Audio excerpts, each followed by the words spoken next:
आपल्या आजच्या भयकथेचे नाव आहे नरपिशाच. लेखिका आहेत चंदना थोरात. अंतिम भाग. राहुलने बराच प्रयत्न करून सुद्धा 5 पैकी एकही शुद्धीत येत नसलेले अचानक सगळ्यांना एकाच वेळी आपल्या साधनेतून उठलेले पाहून राहुललाही आश्चर्य वाटले. परंतु वेळेचे भान ठेवून विक्रम व कृष्णाकडे पाहून प्रोफेसर धनंजय संकटात आहेत ओरडून राहुलने प्रोफेसर धनंजयकडे हाताने इशारा केला.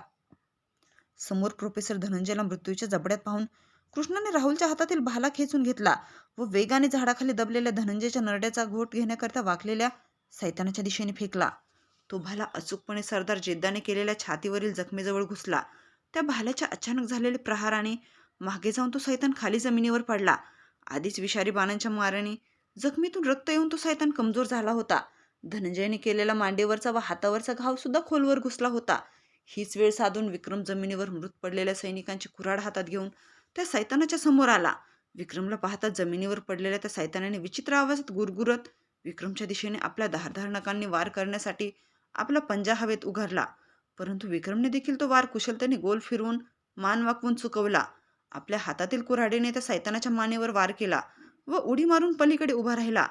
सगळ्यांनी टाळ्या वाजून विक्रमला प्रोत्साहन दिले. विक्रमने व कृष्णाने मोठ्या कष्टाने धनंजयच्या शरीरावरील ते आडवे पडलेले झाड उलथून धरले. हळूहळू धनंजय झाडाखालून सरकत सरकत पुढे आला. विक्रमने आपले हात पुढे करून जमिनीवर पडलेल्या धनंजयला उठण्यास मदत केली. जखमी अवस्थेत पडलेला तो पिशाच उठण्याचा प्रयत्न करीत होता. सरदार जेद्दाने मोठ्याने ओरडून सगळ्या सैनिकांना सूचना देताच काही सैनिकांनी पाड्यातून निघताना सोबत आणलेल्या दोरखंडाचे फास तयार करून चारही दिशेने 4 दोरखंडाच्या फासाने सैतानाच्या गळ्यात अचूक नेम घेतला व त्या दोरखंडाने सैतानाला जेरबंद केले. इतर भाली घेतलेल्या सैनिकांनी चहूबाजूंनी आपल्या धारदार भाल्यांच्या साहाय्याने त्या सैतानाला वेढा घातला. दोरखंडात अडकलेला सैतान आपल्या सैतानी शक्तीच्या साहाय्याने दोरखंड तोडण्याचा प्रयत्न करू लागताच सैनिकांमध्ये पुन्हा घबराहट माजू लागली. त्या दोरखंडाला एक जोराचा तडाखा त्या सैतानाने देताच तो दोरखंड धरून असलेल्या एका दिशेच्या काही सैनिकांना त्याने उडवून दूर पाडले. तसाच तडाखा पुन्हा विरुद्ध दिशेला देऊन दुसऱ्या बाजूचे सैनिक जमिनीवर लोळवले. उरलेले सैनिक त्या सैतानाला अडवण्याचा असफल प्रयत्न करीत होते. शेवटी सगळ्यांच्या शक्तीला आपल्या ताकदीने उत्तर देता तो सैतान दोरखंडातून मुक्त झाला. अंधारातून पळणाऱ्या एका एका सैनिकांना पकडून तो किड्यामुंग्यांप्रमाणे चिरडून टाकत रक्तबंबाळ करीत होता. चहूकडे फक्त जखमी लोकांच्या किंकाळ्या व कांठाळ्या बसणारे आवाज, मदतीसाठी आरडाओरडा ऐकू येत होता. काही सैनिक गतप्राण झाले होते. सगळीकडे रक्तमांसाचा सडा पडून जमीन लाल झाली होती. रक्ताचा उग्र दर्प वातावरणात पसरला होता. बाकी सैनिक आपले प्राण वाचवण्यासाठी वाट फुटेल तिकडे सैरावैरा पळू लागले होते. लोकांना असे घाबरून पळताना पाहून कर्कश गर्जना करीत ते पिशाच सर्व जंगल हादरवून टाकत होतं. अनघा व अमृता हा रक्तरंजित नरसंहार पाहून चक्रावल्या होत्या. अभयने व राहुलने जेद्दाची जखमी खांदा सांभाळून धरत जेद्दाला आधार देत एका सुरक्षित जागी बसवले. इतक्यात अमृताच्या आपल्या हाताकडे लक्ष गेले. तिच्या हातातील साधूने अभिमंत्रित केलेला धागा तुटून लोंबकळत होता. साधूचे बोलणे तिला आठवले. जेव्हा ग्रहतारे एकाच वेळी आपली दिशा बदलतील त्यावेळी त्या नरपिशाचाचा अशुभ काळ सुरू होणार आहे. त्यावेळी त्या सैतानाची ताकद कमी होणार. जेव्हा आपोआप हे धागे तुटून खाली पडतील तेव्हा तुम्ही 5ही जणांनी त्या पिशाच्या भोवती घेरावा घालून उभे राहा व अखंड मंत्रोच्चार तुमच्यात तयार होणाऱ्या शक्तीला त्याच्या शरीरावर परावर्तित करायचे. समजले ना? साधू महाराजांची सूचना आठवत असलेल्या अमृताने वास्तवात येत अभयला धागा तुटल्याचे मोठ्याने ओरडून सांगितले. तसे विक्रम, कृष्णा, अनघा यांनी आपापल्या हातातील धागे पाहिले. त्यांच्याही हातातील धागे तुटून लोंबकळत होते. चला, आता हीच वेळ आहे. सगळ्यांनी आपले आपले मंत्र मोठ्याने म्हणा. विक्रमने ओरडून सगळ्यांना इशारा केला. सगळे मोठमोठ्याने मंत्र जाप करू लागले. सर्व बाजूने पवित्र मंत्रांचा ध्वनी गुंजू लागला. वातावरणात अचानक गारवा वाढला. संपूर्ण आभाळात पुन्हा एकदा काळे ढग दाटून आले. सुसाट्याचा वारा सुटला. काय होत आहे हे कोणालाच समजत नव्हते. निसर्गाचे रौद्र रूप धारण केले. मंत्र सुरू होताच तो सैतान अस्वस्थ होऊ लागला. विरोधासाठी तो हाताला येईल त्या झाडांना मुळासकट जमिनीतून उपटून या 5ही जणांच्या दिशेने फेकू लागला. त्याने केलेले हल्ले या 5 जणांपर्यंत पोहोचत नव्हते. कोणती तरी अदृश्य शक्ती या 5 जणांचे रक्षण करीत होती. ते मंत्र ऐकू येऊ नये म्हणून पिशाच्या कानावर हात ठेवून अस्वस्थ होत होता. मोठमोठ्याने आक्रोश करीत होता. त्या मंत्रांचा आवाज ऐकून तो जणू त्याच्या कानात कोणी लावारस ओतत असावा अशा आवेगात कळवळून ओरडत होता. जसे जसे मंत्रांचे स्वर चढू लागले तसा तो सैतान जास्त बेचैन झाला. मंत्र म्हणत त्या 5ही जणांनी त्या सैतानाभोवती घेराव घालून खडे तयार केले. त्या 5 जणांच्या तोंडून सततच्या होणाऱ्या मंत्रजापाच्या सकारात्मक ऊर्जेपुढे त्या सैतानाची ताकद कमी पडू लागली. त्याला विरोध करणेही शक्य नव्हते. एवढा तो हतबल झाला. साधू महाराजांनी जशी आज्ञा केली होती त्याप्रमाणे अभयने मंत्रजाप करून श्री विष्णू यांची आराधना चालू ठेवताच त्याच्यात वायुतत्वाची शक्ती निर्माण झाली. अभयच्या संपूर्ण शरीरात कंपने तयार होऊन त्याचे शरीर थरथरत होते. अभयने आपले दोन्ही हात त्या सैतानाच्या दिशेने पसरताच वातावरणात अचानक बदल होऊ लागला. वारा जोरजोराने वाहणाऱ्या वाऱ्यांचे रूपांतर चक्रीवादळात झाले. तसे वारे एकाच ठिकाणी गोल गोल फिरू लागले व त्या वाऱ्याने त्या सैतानाला आपल्या फेऱ्यात घेतले. तो सैतानच्या चक्रीवादळात अडकला. वाऱ्याच्या वेगाने तो इकडे तिकडे फेकला जात होता. सैतान एवढा शक्तिमान होता, परंतु या वाऱ्याचा सामना तो करू शकत नव्हता.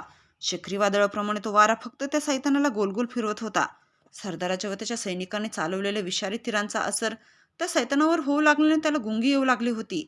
अभयने आपले मंत्र म्हणणे चालूच ठेवले होते. कुणालाही काही समजण्याच्या आत त्याने पुढील हल्ल्याकरता अनघाकडे पाहिला. अनघाने भूमीला नमस्कार करून श्री गणेशाला आवाहन करीत मोठ्याने मंत्रजप करण्यास सुरुवात केली. मंत्रोच्चाराच्या सिद्धीमुळे तिच्यात पृथ्वी तत्वाची ऊर्जा निर्माण झाली. तिने आपले दोन्ही हात त्या सैतानाच्या दिशेने पसरले. तसे तिच्या शरीराला कंप सुटून ती थरथर कापू लागली होती. श्वासाश्वासाला तिचे मंत्रोच्चार वाढत होते. मंत्रजपासाठी संपूर्ण शक्ती लावल्याने ती घामाने भिजली होती. त्या अवस्थेतही तिने सतत चालू ठेवलेल्या मंत्रोच्चाराने भूगर्भात हालचाल निर्माण होऊ लागली. एक प्रचंड आवाज झाला आणि अनघाने आपल्या दोन्ही हाताने सैतानाच्या पायाखालच्या जमिनीकडे इशारा केला. तशी ती जमीन दुभंगली व त्या दुमंगलेल्या जमिनीत तो सैतान कमरेपर्यंत धसत गेला.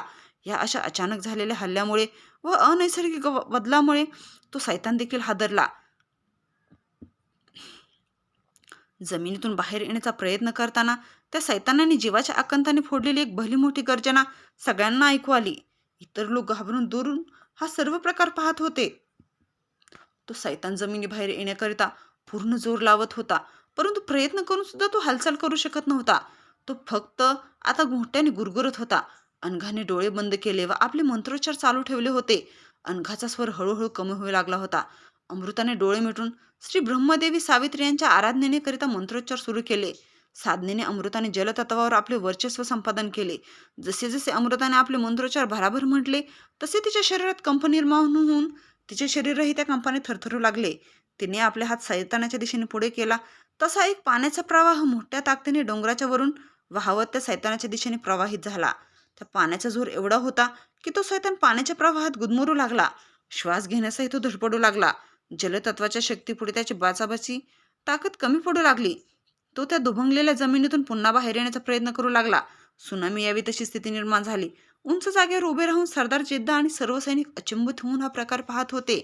साधू महाराजांनी सैतानाचा नाश करण्याकरता मंत्र देताना जसे क्रमक्रमाने एका एका तत्वाचे वार त्या सैतानावर करण्यासाठी सूचित केले होते, त्याचप्रमाणे पाचही जण आपले मंत्रोच्चार मोठमोठ्याने म्हणत अथक प्रयत्न करत होते. अमृताची ताकद कमी होताच कृष्णाने देखील अग्नितत्वाकरिता शिव व पार्वतीचे स्मरण करीत मंत्रोच्चार सुरू केला. कृष्णाचा भारदस्त आवाजात म्हटलेले मंत्र साऱ्यांच्या कानी पडत होते. एखादा महायज्ञ चालू असावा तसे सगळ्यांनीच आता मोठ्याने मंत्रोच्चार करीत कृष्णास साथ दिली. कृष्णाचा चेहरा तेजस्वी दिसू लागला.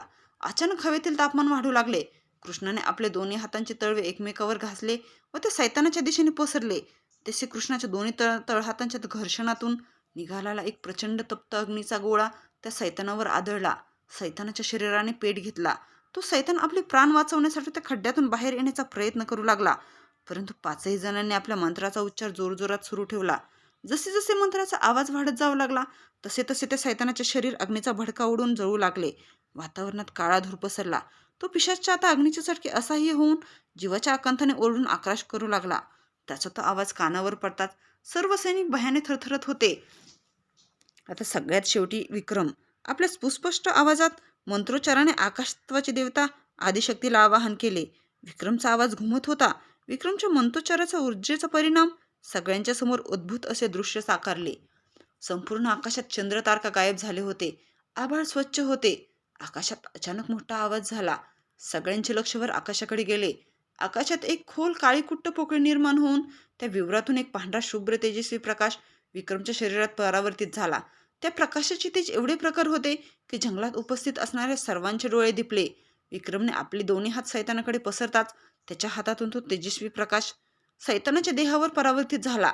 त्या प्रकाशाच्या स्पर्शाने त्या सैतानाच्या पेटलेल्या शरीराच्या अवशेषांचे तुकडे तुकडे होऊन ते जमिनीवर विखुरले. त्या सैतानाच्या किंकाळ्या थांबल्या होत्या. ते पिशाच मृत झालं होतं. विक्रमने आपले दोन्ही हात आकाशाकडे नेले. तसे आकाशात एक प्रचंड मोठे विवर तयार झाले व जमिनीवर विखुरलेले सैतानाच्या शरीराचे सर्व जळणारे अवशेषांचे तुकडे चमत्कार व्हावा तसे अलगद हवेत तरंगत आकाशात तयार झालेल्या त्या पोकळीच्या विवराच्या दिशेने जाऊन त्या विवरात विलीन झाले. सैतानाच्या शरीराचे अस्तित्वच नष्ट झाले. ते विवर जसे प्रकट झाले होते तसेच ते लुप्तही झाले. काय रात्र सरून उशेतकाल झाला. पहाटेचा गार वारा मनाला उभारी देत होता. त्या वाईट शक्तींचे नामोनिशाण कुठेच राहिले नव्हते. सूर्याच्या आगमनाची वेळ झाली होती. डोंगरावरील दाट धुके आता हळूहळू विरघळून आजूबाजूचा परिसर स्पष्ट दिसू लागला होता. डोंगर माथ्यावरचा आकाशात तांबूस पिवळ्या रंगाच्या छटा उमटल्या. नरपिशाचाचा झालेला अंत पाहून आदिवासी सैनिकांनी आपले दोन्ही हात आकाशाकडे करत त्यांच्या भाषेत मोठमोठ्याने आवाज करीत आपला आनंद व्यक्त करू लागले. जिंबाच्या आठवणीने सरदार जेद्दाच्या डोळ्यात पाणी आले. जिंबाने विरोधपत करून जंगलात जाण्यासाठी पुढाकार घेतला होता. आदिवासी नागरिकांच्या रक्षणासाठी आपले प्राण त्याने दिले होते. आज जिंबाच्या मृत्यूचा बदला विक्रमने घेतला होता. सरदार जेद्दाच्या जखमी झालेल्या खांद्याला सेवकांनी जंगलातील औषधी वनस्पतीची पाने बांधली. विक्रम व त्यांच्या साथीदारांचा आवाज ऐकून सेवकांच्या मदतीने हळूहळू जेद्दा, विक्रम, धनंजय त्यांच्या जवळ आला. प्रेमाने त्याने विक्रमला मिठी मारली व प्रोफेसर धनंजयचे विशेष कौतुक केले व धनंजयला आम्ही सगळ्यांचे आभार मानत आहोत हे आपले बोलणे सगळ्यांपर्यंत पोहोचवण्याची विनंती केली. मंदिराच्या आवारात झाडाखाली तो योगी पुरुषही या सगळ्यांची वाट पाहत होता. प्रत्येकाच्या चेहऱ्यावर विजयाचे भाव दिसत होते. जंगलातील या लढाईत बराच रक्तपात झाला, परंतु तुमच्या सर्वांच्या योगदानामुळे तो नरपिशाच या पृथ्वीवरून आपल्या पिशाच्या योनीतून मुक्त झाला आहे. सरदार जेद्दाने वेळेवर आपल्या सैन्याला सोबत घेऊन या लढ्यात आपला सहभाग दिला. धनंजय व राहुल, तुम्ही सुद्धा या 5ही जणांची योग साधना यशस्वी होण्यासाठी त्या सैतानाच्या अंताची योग्य वेळ येईपर्यंत त्या सैतानाला अडवून ठेवण्यासाठी भरपूर मदत केलीस. सगळ्यांनी जी साथ दिली म्हणून विक्रम, कृष्णा, अभय, अनघा, अमृता आपल्या साधना यशस्वीपणे पार पाडली व त्या साधनेच्या मदतीने नरपिशाचाचा अंत करू शकले. तुम्ही तुमचे कर्तव्य पूर्ण केले आहे. आता आपण सगळे आपापल्या मार्गाने जाऊ शकतो.